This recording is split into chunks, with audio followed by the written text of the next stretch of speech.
What's up, YouTube? Siegfried Trulane here, and today we're going to be talking about Dan Heng. We're also going to be talking about a bad habit that content creators have of doing the should you poll or the bigger ones of don't poll trap banner before unit releases. So I will go over Dan Heng's E0, E2, E6, going to go over some teams, builds, as well as kind of my feelings on that. Anyways, I will see you guys in just a minute.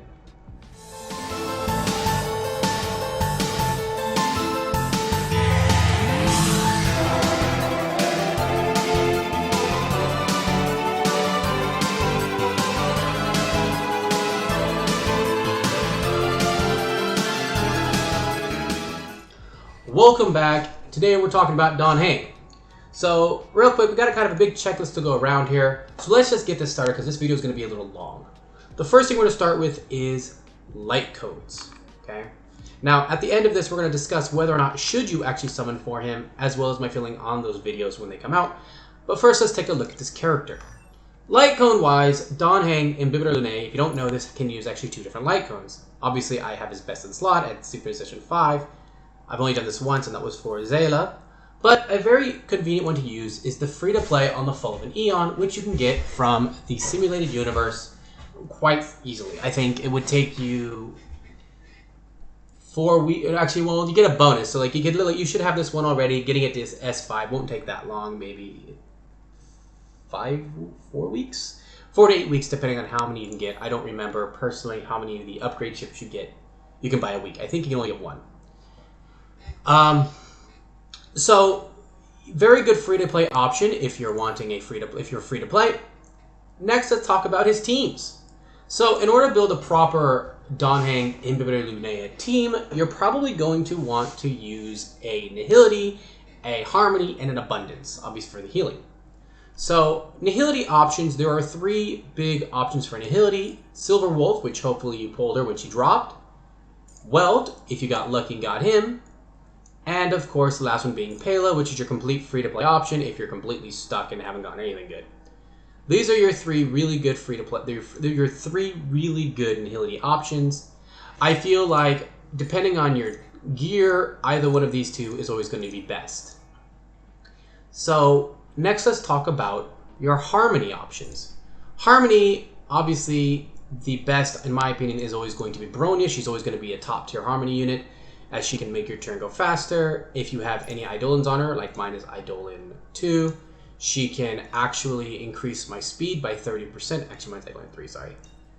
And the fact that she increases speed now is really good. But at E0, you know, she's going to let your character attack right away. She's going to give them a damage boost. She's going to give them a crit boost. And it's just going to make her overall extremely powerful. So, as you can see here, she's going to give 16.8% crit damage. She's going to give a buff of 12. You know, she's going to buff their damage for the turn and increase their attack allies. Oh, sorry. She's going to increase their attack, a crit damage, and then plus an extra bonus crit damage, right? So she's really powerful, really good to go there. Her talent is also going to increase the damage of... Not that one, sorry. Also increase their damage by a certain amount, which is really good. So as you can see, like, Bronya is just really, really good if you can get her up there for what you want her to do between these 2 abilities. Now, some other supports you can use is, of course, Ting Yun is the big one everyone uses. I personally don't like Ting Yun. I think for, this is the case for Dan Heng, Wukong is going to be way better. So let's talk about why I feel Wukong is better. Now, I do know Ting Yun gives a speed, a damage, and an energy point boost, really. But Wukong is going to give them, if you have this light cone, which is really, it's a 4-star, getting that to 24 is not hard, is going to give a 24% bonus damage there, 12% bonus damage just for being on the field, and then is going to give crit rate, crit damage, as well as an attack boost here. Now, I have her at E6. At E6, that's just going to, you know, this is going to go up to like 90%. Attack, and this is going to go up to, I think, 70-something% crit damage. And because you're, you know, when we get to the build later on Dan Heng, that's pretty much going to give him 100% crit rate, meaning he's going to crit hard for at least 2 attacks. So Those are the 3 Harmony units that I would suggest. I personally think Yukong, for me, it's going to go Bronya, Yukong, Ting Yong. Now, the next is going to be a healer. Obviously, the best healer is Lucha. Lucha is amazing. I think he's going to be a top 3 healer for a long time. I still actually haven't finished him yet. We still got to finish these things here, which I will get to at some point, but he doesn't really need it that much at this point, but I will need to finish this, really need this max HP at some point, which we'll probably work on later. Of course, you have Bailu, and then the last one being Natasha. We do have another healer coming in the next patch, I believe, or the next, not the next patch, the next banner, which would also be good. I think she'll be better than Natasha if you get her to E6, but I think E6 Natasha is better overall. As you see, I have not finished building up Natasha because I'm working on other things, but this is a very good option. So let's go ahead and talk about actually building his relics. So his relic build, I feel, is really going to depend on which of the Nihilis you are running. If you are running Welt, who can imprison, I would feel this 4-piece is a much better set piece. If you are running any other Nihility unit that does not imprison, I would say a 2-piece of Wastelander, 2-piece of the Musketeer. Mostly because you don't need that 10% crit rate, and you're not going to get the 20% crit damage. In other words, the 4-piece is not really useful for Dan Heng if you don't have Welt imprisoning. So if you're not using Welt, 2-piece, 2-piece. If you're using Welt, use the 4 full piece. As for the Chain and Orb, because the basic attack is the main source of damage, you're going to be wanting to run the Brutalin Arena set. This is also going to pretty much require you to get Dan Heng's crit rate to 70%. Because of this is why the 4-piece isn't as useful if you're not running Welt. With that said, it's a pretty easy build. Crit damage, pretty much crit rate up to 70. After that, as much crit damage as you can get is better, followed by attack and some speed. You don't want to be too fast, but you don't want to be too slow. I have attack boots and speed boots. The attack boots really kind of comes down to what team you're running and which one you're going to be using. The reason I'm using the attack boots is because the crit damage on this is much better versus, yeah, as you can see. So that is something that you should consider when you're running the build. The other aspect is going to be which traces you want to get up first. Obviously, I think the main trace you want to get up first is going to be his basic attack. Basic attack is extremely important, and this is going to be really important to get up, but of the main 4, basic attack is extremely important because of the fact that it's going to be his main source of damage, followed by the ultimate is, I mean, a lot of people say the ultimate, but I don't feel like the ultimate should have been a priority. I feel like the 2 buffing should have been priority. So, as you can see, I can almost get this done. This will be done pretty soon, so I'm not too worried. But each stack of this is going to be, I think, 0.6% crit rate, which you multiply that by 4, becomes 2.4% crit rate. Yeah, so each stack is a 2.4 crit rate buff. And each stack of this is, I think, like if you have it at E1, is going to be a 5% damage buff. At E0, a 3% damage buff. So I do feel these damage buffs are going to be a little more important than the ultimate, because the ultimate doesn't really buff his damage for his basic attack, which is his main source of damage. So priority-wise, physical attack, and I would say these 2, honestly, over anything else. Now, that is pretty much it for Dan Heng's builds. Like, it's in team builds. It's pretty easy. Free-to-play, most free-to-play options probably going to be Dan Heng, Ting Yong, Natasha, and Pela. I would say a premium unit is going to be Dan Heng, Bronya, or Bronya, Silverwolf, and Lucha, or Dan Heng, Bronya, Welt, and Lucha. I think would be their premium builds.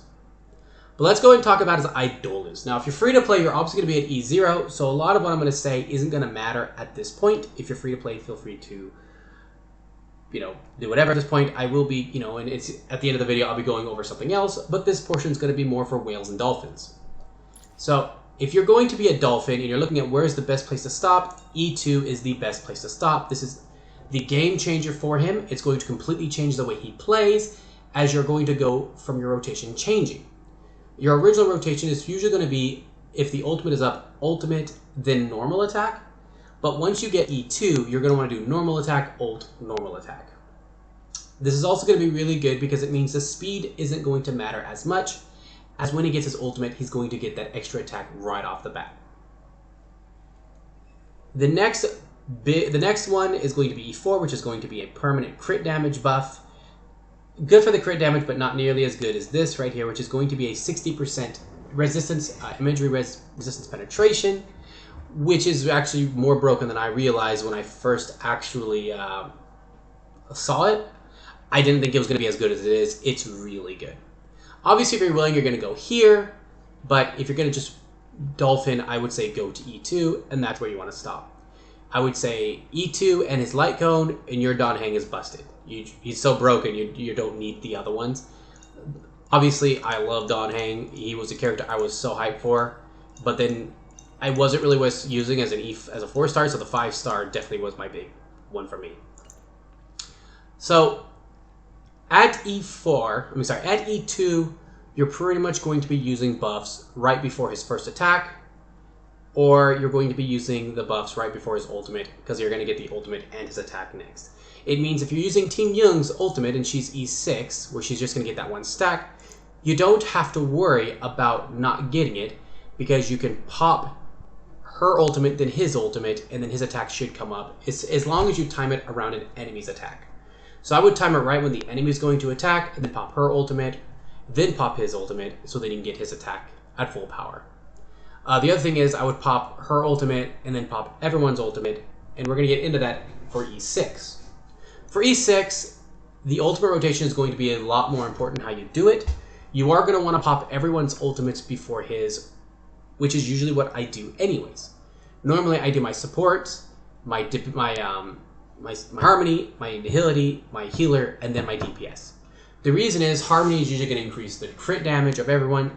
If I'm using Welt, it's going to Imprison, giving the 20% crit damage buff and the 12% damage buff for Dan Heng. If I'm using Bronya, it's just going to increase the damage taken by a single unit. And then if I'm going, then of course healing to get those 3 stacks of the resistance penetration. Now, a big thing I would say, depending on who you run, is also going to depend on what you're fighting. I would say for single target characters, Silver Wolf is going to be much better as your debuffer. If you're doing an AoE fight with multiple characters, Welt is going to be better due to his ability to debuff multiple units, not just one, in one turn. It's making Welt much more effective. So that's pretty much where it goes for his Eidolons. E6 is really good. This character is going to is already breaking tier lists. So, should you summon for Dan Heng? Now that he is out, now that we can see what he can do at E0, E2, and E6, we see his Dolphin break, his Whale break, as well as the fact that he is very free-to-play friendly. Should you summon for him? The first question always in this game, since it's not a PvP game, is do you like Dan Heng? That simple. Do you like him more than Fu Xuan? If you like Fu Xuan more, then probably you should wait for Fu Xuan. But a lot of people have been saying don't summon for Dan Heng because it's a DPS, and people even calling him a mid-tier DPS. Of course, this was a week before he released. This kind of is what gets me on it.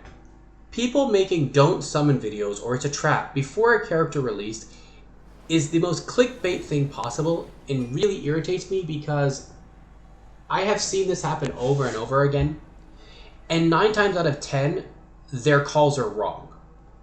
They tell you to summon for character A, then that character's really good. Let's look at Genshin, for example, because I see a lot of this behavior in Genshin. I don't see it in Honkai Impact there, but I see a lot of it in Genshin. Zhongli came out. People are like, don't summon for Zhongli, he's not good. One of the best characters in the game since he dropped. He's the best character in the game. Yes, to be fair, he did get a buff. But let's take a look at the next one. Ganyu. Everyone's like, summon for Ganyu, she's God tier. Ganyu isn't that good anymore. She's really been outbeaten, and to be perfectly honest, she's not. I didn't like her when she released personally. I thought her playstyle sucked. And you really need a Zhongli just to play her because you have to use a bow. And if you're playing mobile, it's even worse. Controller, not so bad. Mobile, horrible. Next we have Jing Yuan. Ito, right? Ito, who was, like people said, don't summon for him. Dude, he shreds defenses. And dude, if you get him to C6, he is a monster. That man does so much crit damage, and I've seen him. He was one of my big teams clearing the Abyss for a long time, and the full Geo team isn't that bad of a team to run with him. And the latest one was not to summon for... oh my goodness, how did I lose his name? Give me a second, I gotta look his name up real fast. Alright, sorry about that, look it up. The other character that people were told not to summon for was Al Hytham. Al Hytham is one of the best DPSs in the game now. And people are like, don't summon for Al Hytham, he's just like Kachink. No, he's not, he's broken. Al Hytham is powerful. He is actually the best DPS in that game at this point in time because his reactions are insane. He runs great with Nahida, who increases damage even more. You can run him with any other element. So I use him, you know, Zhongli, Nahida, Raiden, and him. It just destroys. He just tears through things. He destroys it. You know. So often, a lot of times, when people are telling you not to summon for a character, especially before the character is released and people have been able to test the character, it's more of clickbait, and that just annoys me because it kind of kills hype for a game or a character when it didn't need to. So, personally, if you do not have a... Should you summon for Dan Heng? If you do not have a powerful DPS character, if you do not have Zayla or Blade, at least one of them, I would say go for Dan Heng. If you have Kafka in a DOT team, she might be fine. I don't know Kafka. I haven't test ran Kafka that much. I have her, but I haven't test ran her. So I don't know her DPS damage. I do know Jing Yuan is not nearly powerful enough to really clear the Forgotten Hall well in the time period, but Zayla and Blade are. So if you have Zayla and Blade, probably don't need Dan Heng if you don't like it. If you only have one of them, and again I can't speak for Kafka, I would probably pull for Dan Heng just so you have that powerful DPS. Dan Heng is going to allow you to clear any content you've not been able to clear much more easily. But again, if you don't like him, don't pull for him. If you like Fu Shuang more and you really want her more, pull for her. I personally don't care that much about her. I might go for her. I might do some summons, see if I can get her. But I don't care about her. If you really like her, pull her. If you don't like her, pull Dan Heng. If you don't like either of them and you're really going to be skipping for units in the future, personally, my suggestion is don't do that.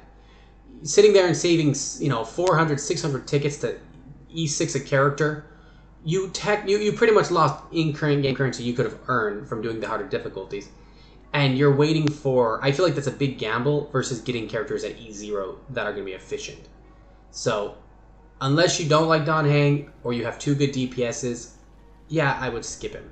If you like Dan Heng and you need a really good DPS in your free-to-play, I would pull him. Thing about turn-based RPGs is they don't scale off nearly as bad as open-world games do. So, we're going to see Zayla useful, I think, for at least another year or two. She's still going to be powerful, and the thing is, like, her kit is really good. While characters might come out that are more powerful than her, her kit is really good. Dan Heng's kit is really good. Blade's kit is really good. These three kits are really good. And as they get more Eidolons on them, they're going to be a lot stronger. So, anyways, that's just my take. I do appreciate you guys watching the video. What do you guys think about the should you summon videos coming out a week before a character releases versus waiting for the character to officially release and seeing where that character stands? I do think that free-to-play players probably should wait a few days to summon if they're not 100% sold on a character to see if that character is worth coming when that character is officially released. I do feel that releasing a don't summon video is annoying because telling people not to summon to wait for a character that hasn't officially released yet. Fu Shuang releases. What if she's not as good as, what if she's not as good in game as she was on paper? Happened many times. The character's good on paper, but releasing game, they're not good in game, right? So, what if what if you just never need her? Like, what if her tanking ability is so powerful you don't even need her? It's over powerful, right? So these are things to consider. In the end, should you summon is really up to you, and I think this is your game that you're playing. Summon for who you want the most. With that said, Secret Tulane, signing out. Remember to catch me live on Twitch, and I'll see you guys later.